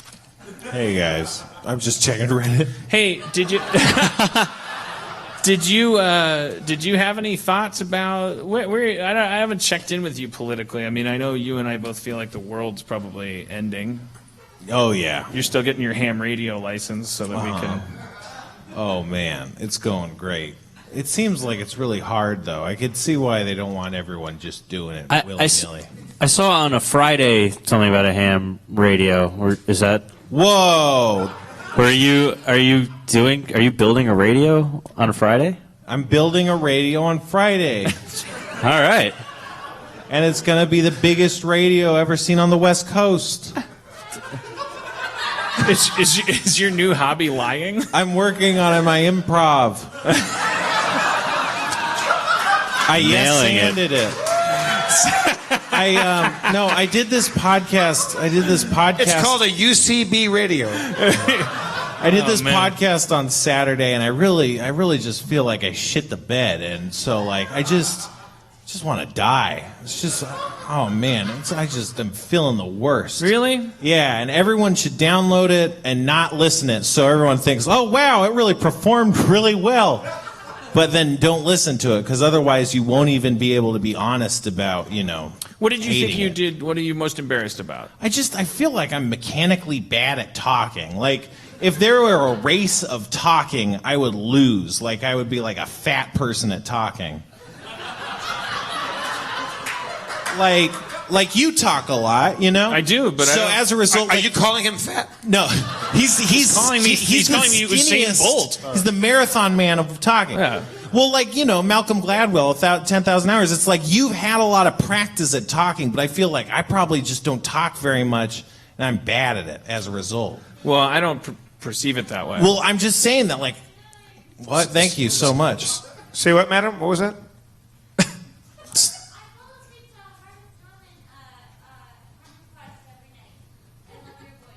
Oh. Thank you. That's so nice. It's definitely a soothing voice. Like, that's just... But I don't know.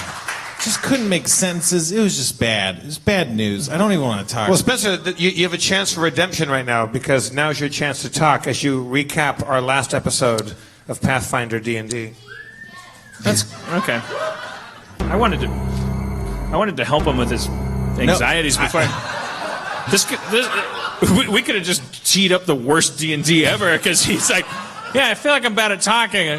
I fall asleep to you talking.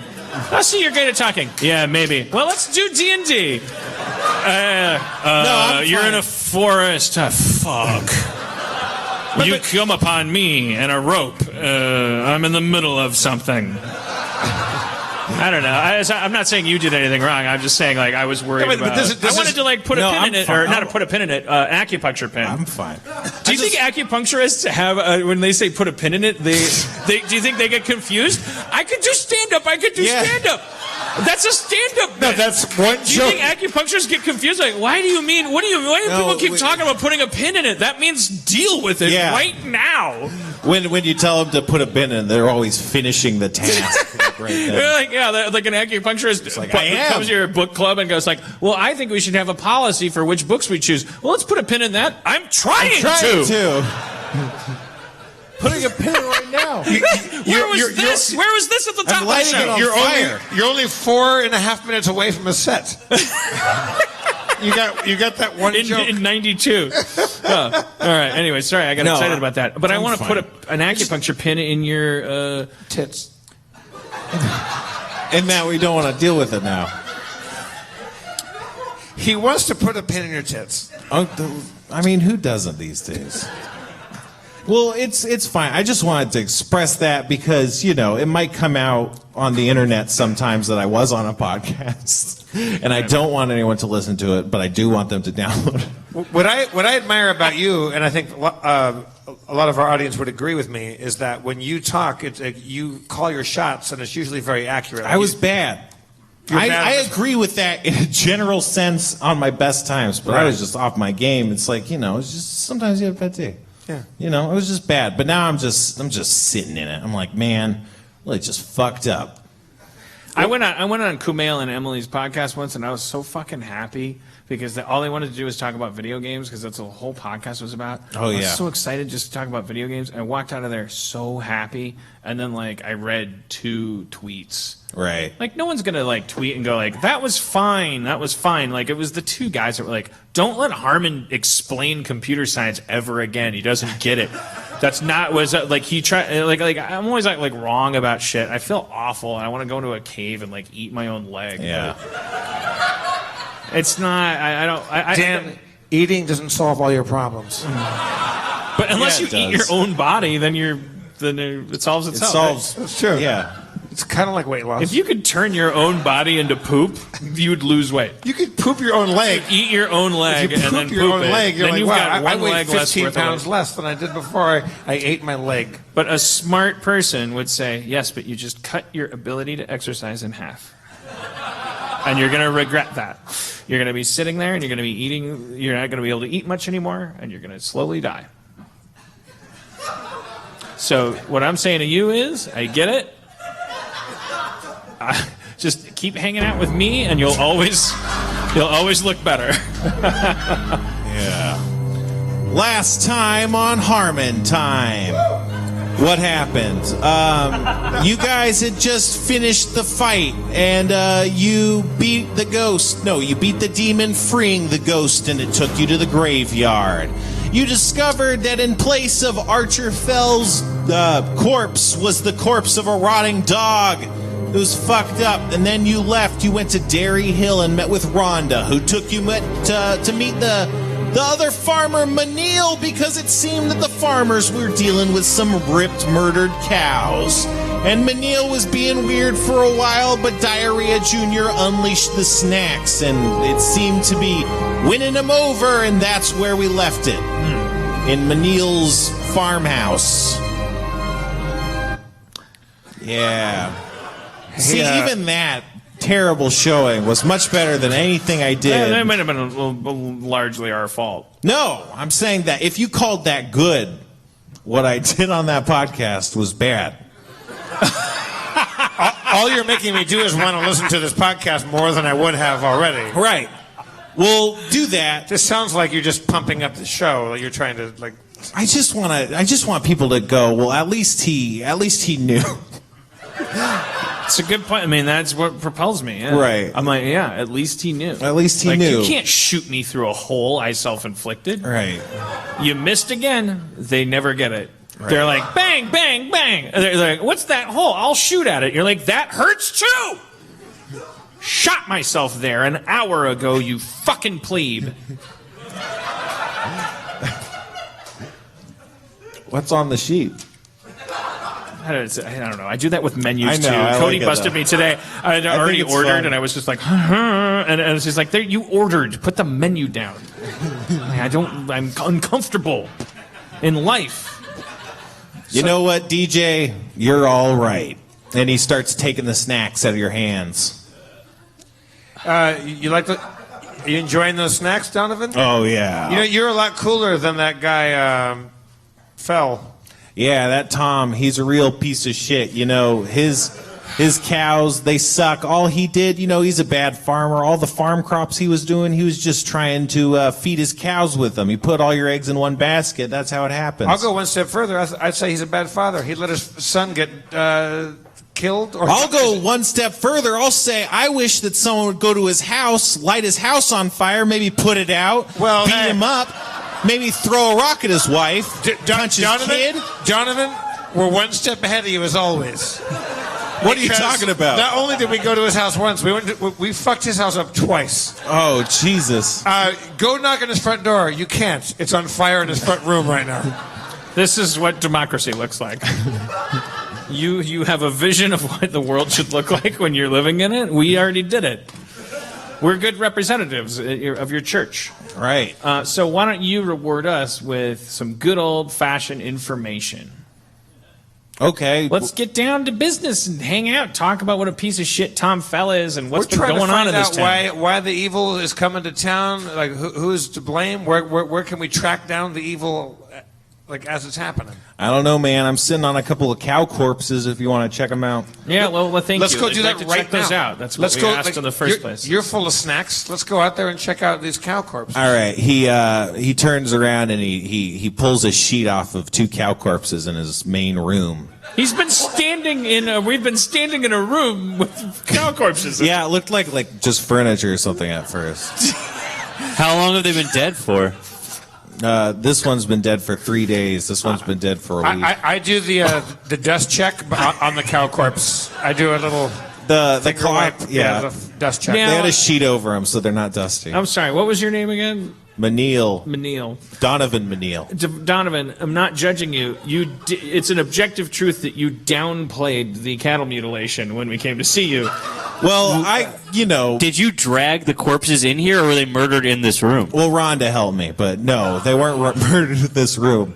I would have seen who done it. No, I'm just, I'm fired up about that son of a bitch Tom, and that's what you came in talking about. It's just. It's how we got into your good graces. But initially, there was like a kind of a force field around the topic of cattle mutilation. Yeah, it was because I was so angry. Do you think Tom Fell murdered your cows? I don't know. You'd have to be some sort of monster to be able to pull that out. Off, not out. Do you mind if my team and I, who are clerical professionals from a church, which at this time in this class of society is also the equivalent of being doctors, could we check out your mutilated cows? He puts the sheet back over the cows, and then he pulls the sheet off again. What? Are you being a little cutesy? Or? No, I'm just trying to reiterate. Oh, you're saying that when you pull a sheet off a cow, the invitation to explore is implicit. Yeah. And then I'm a fool for asking permission. Well, that was just fun with you. I wasn't doing that other thing. Yeah. Well, now when I fuck with you, don't complain. Sorry, I've been drinking. I'm assuming my spell of handle animal won't work on dead cows, probably, right? No. Right. Well, no. Diarrhea. Examine the cows. Get in there. Okay. I use my knowledge of nature on the cows to see. What's your bonus there? 9. All right. This cow's still alive. Oh, I use handle animal, and I try to convene with the animal to communicate with this animal and find out what happened. It won't move. I have this. Stabilize. Load out. Yes, load out 1, General. Stabilize. I have a spell. Cause a dying creature to stabilize. Don't panic. The key is to not panic. You cast it, and it doesn't affect it, almost as if it's dead and not alive. What? You said it was alive. Oh, yeah. Is it my turn? It's not my turn anymore, is it? Yeah, Jeff rolled a 1. Shit.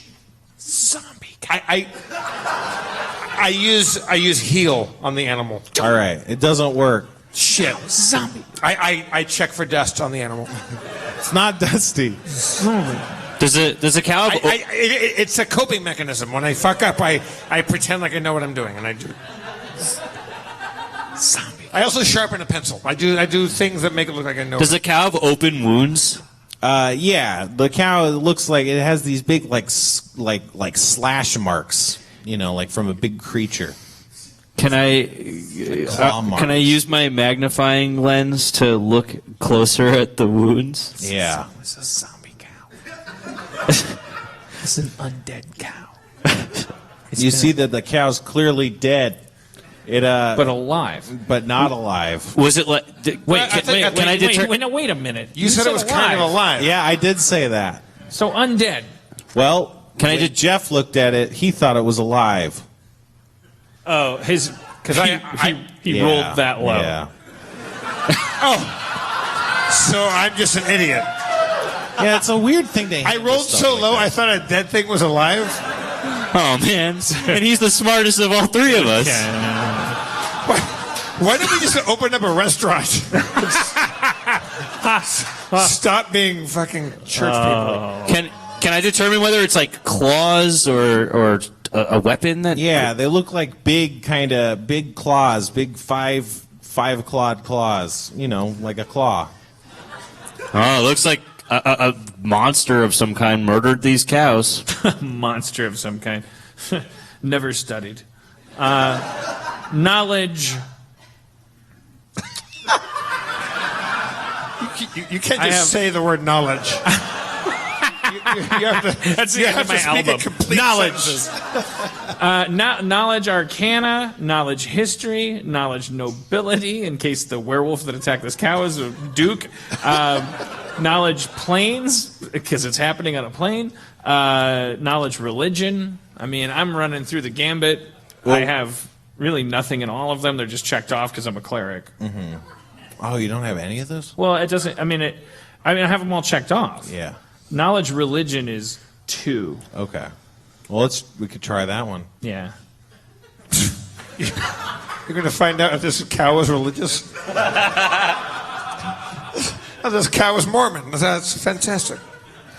It just seems like some sort of otherworldly creature. You can't really see what, you don't know what it is, like whether it's like a werewolf or like a demon or whatever. You don't know what it is, but it's definitely some sort of big monster rather than like a natural beast. But it looks like the same monster killed both of these cows. Yeah, it's consistent. And one was 7 days ago, and one was 3 days ago. Right.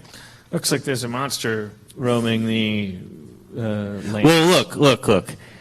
If I'm doing the math right, 7 to 3, maybe it's every 4 days, and because this was 3 days ago, in the next day maybe another cow will be murdered. How often, Farmer Menil, does this take place? Every 4 days, about? Well, it's been speeding up. It was happening like once every month or so, but then, these past 2 have been like once every 2 weeks and then more than once a week, and So the now we're out creature of is cows. gaining strength and confidence. Well, What if we I pull diarrhea and Carlos aside.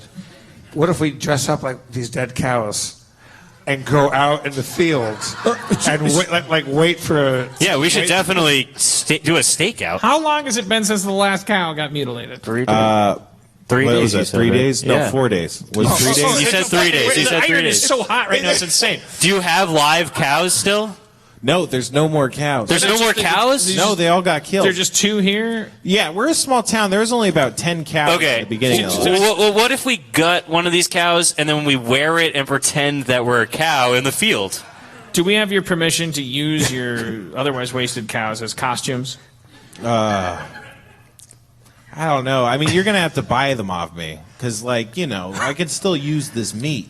Wait. One more question. Did Tom Fell have any of his cows murdered? Oh, yeah. Yeah, many. We should go over there, actually. What? Oh, yeah. He's got the most mutilated cows in town. Look, there's and a couple- bargain at twice the price. Yeah, I mean, he's giving his cows away. He doesn't deserve any money. You know I how thought Tom we Fell were works. No, we wouldn't pay. Look, there's some options we have, right? We could steal a cow from Tom and bring it back here, or we could pay him for a live cow and bring it back here. Bottom is. Bottom line is hoping to solve the problem that keeps killing everyone's cows. Right. Might give a no-bid contract to Tom Fell. Yeah. Is it true that you and Tom Fell have been price fixing your cow meat? 'Cause you're the only 2 ranches in town. No.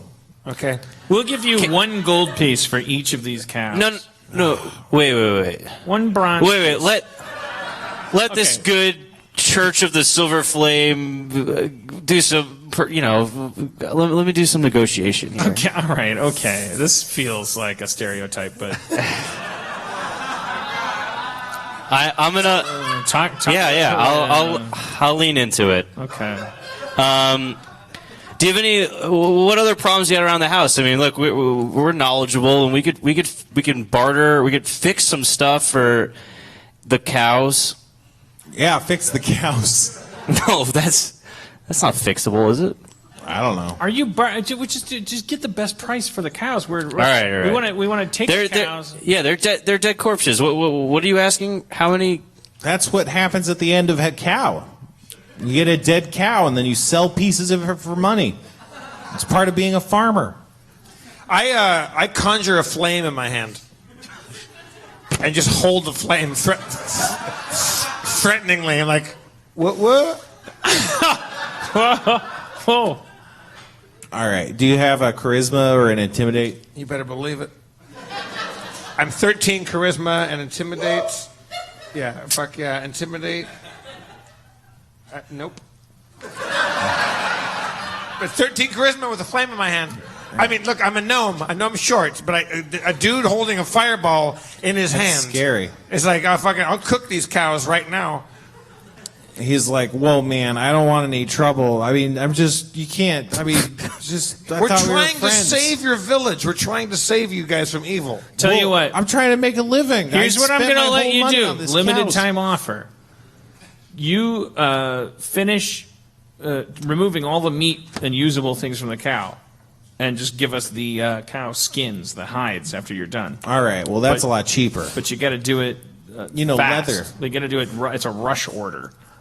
No, not leather. Like, we want to look like cows. Yeah, you know our we're- plan. We're going to go out and do like a great pumpkin kind of thing. Yeah. We're going to go Yeah. out there and fucking dress up like cows. And there's only 2 here, right? So we gotta go. Right. We gotta go over to Tom. If we find out that he moves faster than you, we're gonna start taking work away from you. Wait, run that by me again. You're a freelance contractor. Like, our agreement with you is that to the extent that we continue to need cowhide to look like cows in a costume we're designing. Bottom is, we either help you or we help Tom Fell. Fuck it, boys. This guy doesn't want to give us 3 cows hides that look like cows. Let's get out of here. There's only 2. yeah, We're gonna go help Tom. Let's go to Tom Fell's. Yeah, Trumpfeld, he loves us. We've only ever gone into his place and destroyed his home and punched his child. Tom Fell's dead cow prices are crazy because his son is possessed by a ghost. That's what I heard. They're possessing me, Larry. Right? What's happening then? We're walking out the door. All right, great. You're losing our business to Tom Yeah. Fell. Well, you guys haven't offered me any price. There's no business that I'm being lost. Okay, What fucking goddamn it. goddamn it! 1 gold piece per cow. Guys, Or not. I mean, either way, just do anything. I'll give you 2 gold pieces per cow. What the fuck? He just what? He You up the. I'll keep the receipts. We go back to the church. I'll get reimbursed for this. I'll be down to 2 gold pieces after this. Hey, how about 2 gold per dead cow? All right, let's do it. All right, now make them everything but the cow outside. Okay. Dress Carlos and Chad and the cow. Make them look like cows. That'll take me 2 hours. Let's just go hang out with your Well, wife. how about this? I use my conjured, the flame I produced, and I cook up some of that meat he's butchered, and I make us a little barbecue. All right, you do that. Remember how we were starving because we haven't eaten all day? Sure. Yeah. So now, So you got some ribs. This is good. It makes up for you doubling the price. I just to go back to Tom Fell's house. I wasn't going to go back there. I wasn't going to go back there. Are they dressed like cows eating hamburgers? No.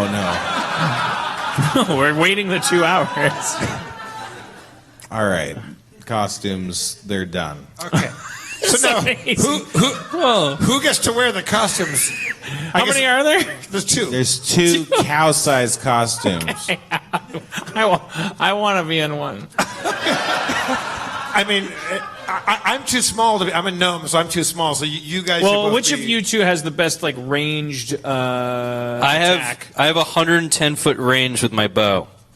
Are you good with a bow? Yeah, I'm incredible. Because obviously you see where I'm going here. It's like a. I have a range. I mean, you guys are big enough to look like cows. I'm a gnome. I won't look like Noted. a full I cow. think that what should happen is, look, I'll do the cow. I'll look like a cow with you. But if this creature comes when it comes, Jeff should light a ring of fire and entrap it in our little ring so we could square off with it. Okay, yeah. I mean, I've also got a ranged bow of 100 feet with piercing, and I can shoot firebolts. I can light this monster up with fire. Great. So you're going to stay back and watch over the perimeter. I'm going to hide gnome-like in a haystack nearby. You guys are going to look like just two regular workaday cows. Okay. Minding their biz. Maybe they look a little worse for wear. I don't think this thing's picky, whatever it is. Yeah. Right. Yeah. He's going to see 2 cows moving about and go, oh, easy pickings. What time is it in the day? Well, it's been 2 hours, so it's like 1 p.m. Okay. All right. All right. Well, why don't we? We're well fed. You guys go put your cow costume on. Let's work on your cow movements. Yeah, let's practice let's have a training montage where we learn to act like cows. What time It's in the way that you moose it. Does this thing come at night? Moose it. What? Does the creature come at night? Yeah, the attacks have happened at night. All right. I mean, I could have answered that. All right, let's go learn to move like cows somewhere in the backyard. Okay. Does it feel like it's working? Who's watching? I'm watching. You guys. More bovine. More bovine. Do they move one back foot and one front foot at the same time? Is it like? I think it's contrapedal. I think they go like I think exactly like one forward on the front, one forward on the back. Either side. That was the whole point of all right. Biology. Also, you guys move like hieroglyphics. You guys are moving too much. Cows don't really move around all that much. Yeah, I mean, I'm just like want to look like while I'm standing still. Look like prey. Look like easy food. Yeah. Right. Am I doing it? I can't tell. I lay down like a naked farmer, so you guys can suck my dick and kiss me on the face. That's a callback to another episode. Thanks for coming out tonight. If it's your first time here, I'm just walking around. I just want to know from a distance, do I look like a cow? You guys are looking pretty good. Yeah, I'm convinced. If I were a cow-eating monster, I would be all over you guys with Is that true? Claws. I'm making my tail move. I think that's convincing. Right. You guys feel like you're doing a pretty good job. All right. All right. So that took like an hour. Oh yeah. Now it's 2 Okay, p.m. so now it's time to lay low. We're well fed. We're well trained. Now it's a waiting game for the monster to attack. Make sure that beneath your cowhide uniforms that you guys have your weapons ready to rock. All right. Let's just take a quick inventory. Are we doing everything right? Like, just in a larger sense, like when we came to this town. I don't see how this plan could possibly fail. I just want to ask, like, are we focused on the right priorities? Because we did get sidetracked by what could be called like a distraction. Like, I don't know. While Carlos is saying all this, I'm getting really method and eating the grass. Okay. I'm making a ring of like an kind of open-ended ring of hay that I can light on fire. That maybe we can lure the monster into that, and then you guys could jump over. I don't know. Maybe like we could just trap it in a hay fire, and I can cast a firebolt. And I like that. Don't eat the ring of hay. He's putting that out there for a reason. Yeah. Okay, so we got to the town. And we stopped off and we harassed a local, and then we went to the church, and then the church we had an uncomfortable conversation with. We couldn't figure out what was going on with them, so we went back to the first people and just we expelled a ghost. The ghost led us to the cemetery. The cemetery led us to a dog. A dog in the place of their dead daughter. We talked to a farmer that was just standing there. Right. That's where this breaks down. Like we're breaking off from the A story. We talked to the watch lady, Rhonda, who led us to the other farmer, who sold us his cow hides. But in a 6-person town, I would say something that's killing 2 of the people's cows. Yeah, we discovered there's a creature out there. If we can figure this out, if we can solve this, we're going to be cock of the walk. We're big shit. Who knows where this is going to take us? And then we're going to parlay that into political and spiritual leverage that we use to start turning this town around. I sit down and go, let's wait it out, and I go into a druidic meditation to conjure up powerful spells. Okay. You go into it. I want to do an offensive loadout of spells if we're going to actually chill. Yeah, there's enough time to change up your spells. So I'm doing loadout 3, which is your offensive loadout. It has for the kids out there. It includes the spells guidance, which is just something I can just put on somebody that gives them a extra accuracy or something. Yeah. Can I change my loadout to loadout 3 offensive? Oh yeah. Light, stabilize. Again, you've heard all about that. Virtue signaling, which allows it turns one cuck into a beta. I don't know. What is it? Virtue signaling. What does that mean? What does that mean? If virtue is a signal to you, you're a sociopath. We've got 4 minutes. Let's get our loadouts together. Level. Okay, yeah, and then I'm not. Yeah, then it's summon monster and divine favor. Summon monster is hair trigger. Can't wait to do that. Moo. Oh, can you summon a cow? Well, who cares? What? It's fine. Oh, yeah. Well, I wouldn't. I mean, I'm not trying to give you guys the answers. I mean, not that that's the answer. So just a summary of your preparations. Where is this going to go down? In which farm? Which area? The Menil's farm. Outside Donovan Menil's farm. Okay, so like just the cow place where cows would be. And then you put a circle of hay. Right, and I hide among and the a hay stack. Yes. To hide in. And these two are dressed as cows. In cow form. Being pretty lifelike cow. Eating the grass, I heard, even. Yeah. What anything else is that? Anything else you guys are going to do? We got our loadouts. We got our They changed their loadouts. Our spells ready to go. All right. Learn a loadout. Something. I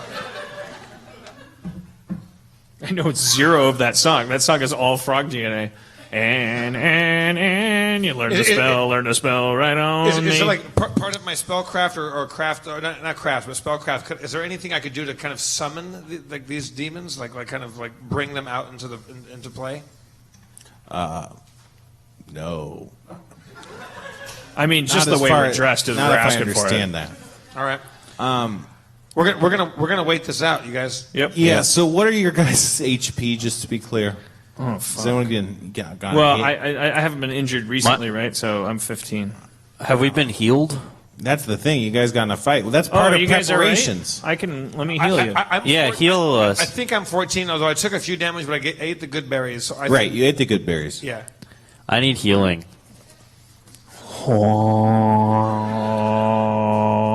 What kind of healing? The burst, the blast, or the spell? Channel energy. Okay. All right. It heals him for 10. Nice. I'm fully healed. Thank you. Silver Flame protects all. Moo. You're right. Good So note. now we just find out if it's worthwhile doing this and wait for the demons to attack us. All right. Night falls on the first day. You hear something. It's the barest, slightest of rustling. It's coming from the north. Coming from north. Guys,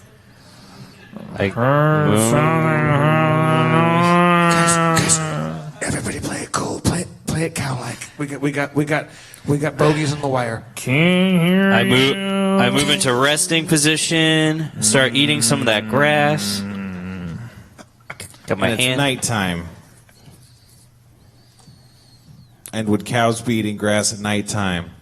Well, it just factors into your disguise roll. God. Is that? I guess the horses make that sound. All right. I can hear my heart pounding in my throat. Me too. I'm scared because my role is to get pounced upon. I don't know when the right time is to go. Surprise, motherfucker! Yeah. But I'm about to. Okay? So the rustling stops as if the thing froze. Right? It's like it's being cautious, and then you hear it take a couple cautious steps forward. But it's still nowhere near you. It's still at least 30 feet away. Hold on. Are you actually speaking? Or? No. Okay. I'm making my tail move back and forth a little bit. Very clever. All right. Okay. All right. I'm gonna fucking do it. Wait for it. What are you gonna do? Wait. No, we gotta learn Wait for it. it. Don't wait for it. All right. I wait. I take some steps north and continue mooing. Moo. All right. Yeah, it takes 2 steps backwards now. It's like being weirded out by you guys. Surprise, motherfucker! I fling off my cow costume and I cast the light. I cast a light spell. Okay. Wait, where do you cast it? Just on you? On my hand. Can I do that? Yeah, Because yeah. I'm just like, what's up? Yeah. While he does that, I take out my bow and I get ready to shoot it. Okay, yeah. Immediately you illuminate your surroundings, and there's kind of a glare as your eyes quickly adjust, and you can see an outline kind of on the edge of the farm. It's too far away to be kind of caught by your what do you call it, light, because it's pretty far away and the light doesn't go super far. But it looks like it's a robed figure, and it leaps up into the air and flies away.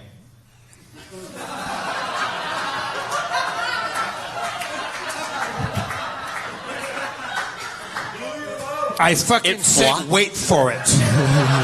Let's get him! Let's get him! Come on! Let's get him! We run after it. We start running after the figure. All right, it's going towards the church building. Wait, is it flying? Oh yeah, it flew. It's a flying creature. It's a flying dude. It's a hood figure. Yeah, but who knows what's under that hood? We're going to find out next time. Cliffhanger! Yeah. Steve Levy, everybody. Thank you to Kaitlin Byrd for coming up here and being tremendously awesome. Spencer Crittenden, I'm Jeff Davis. Thank you, Zach, Church, Kevin, Sarah, everybody here. Chris Boroff, of course, our producer. I'm your comptroller, Jeff Davis. Your mayor is Dan Harmon. Thank you so much. Drive fast. Take chances. Dress like cows. Wait for it.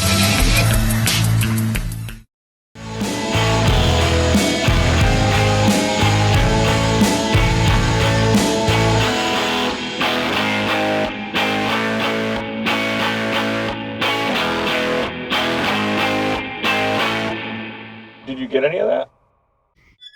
It's a good show.